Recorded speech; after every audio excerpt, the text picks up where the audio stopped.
Jadi video saya kemarin ya tentang masukan saya sebagai warga Nahdliyin yang memberikan masukan yang positif menurut saya terhadap GP Ansor sebagai Banom NU untuk tidak cawe-cawe begitu dalam kasus perseteruan Yaimin dengan Sahara.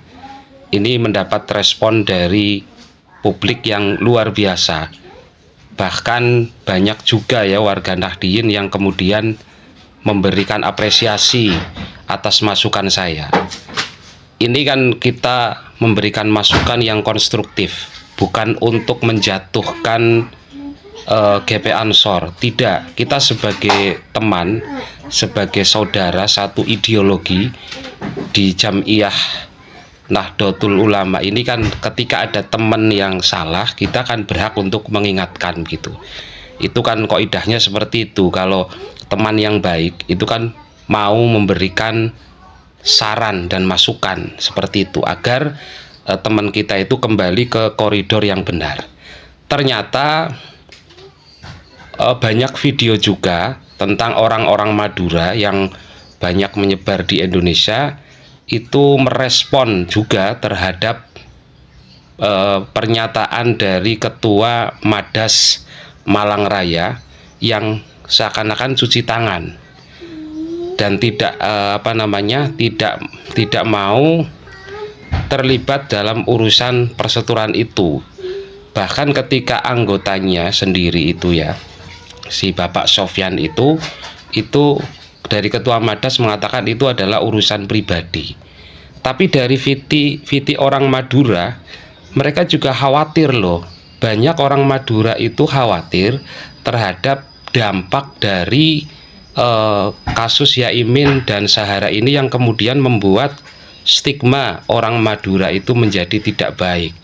Saya sih husnudzon bahwa tidak semua orang Madura itu seperti itu ya.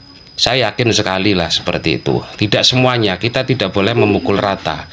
Jadi artinya banyak orang Madura yang kemudian memberikan kritik juga. Kenapa harus memakai embel-embel Madura gitu? Karena ini mempertaruhkan juga daerah gitu loh, nama baik juga. Nah, dalam konteks ini saya juga memberikan masukan dan menyayangkan kepada LBH Ansor yang membela dalam kasus perseteruan Yaimin dan Sahara ini. Karena apa? Kita sebagai satu keluarga besar kan ingin menjaga marwah nama baik Jam'iyah kita, terutama GP Ansor, agar tidak salah langkah gitu loh. Karena menurut saya urgensinya itu kurang gitu. Antara manfaat dan madorotnya, menurut saya lebih besar madorotnya terhadap marwah organisasi begitu loh.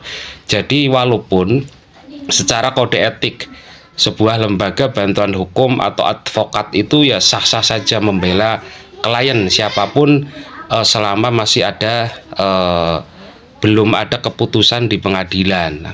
Artinya masih ada kode etik asas praduga tak bersalah, sah-sah saja.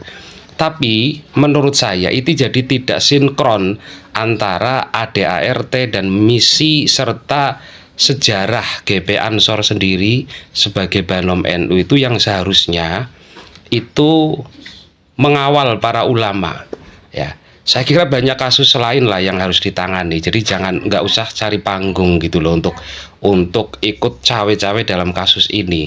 Urgensinya tidak ada begitu loh. Walaupun misalkan nanti berhasil, itu pun nanti akan melukai hati kita sebagai warga Nahdliyin. Karena apa? LBH Ansor melawan ya, memenjarakan misalkan sampai kok ada keputusan seperti itu juga akan berdampak tidak baik. Itu masukan saya loh sebagai saudara, sebagai teman satu organisasi. Semoga jangan disalahpahamkan. Kita cinta dengan Jam'iyah ini. Yang harus kita jaga adalah marwahnya begitu. Terima kasih.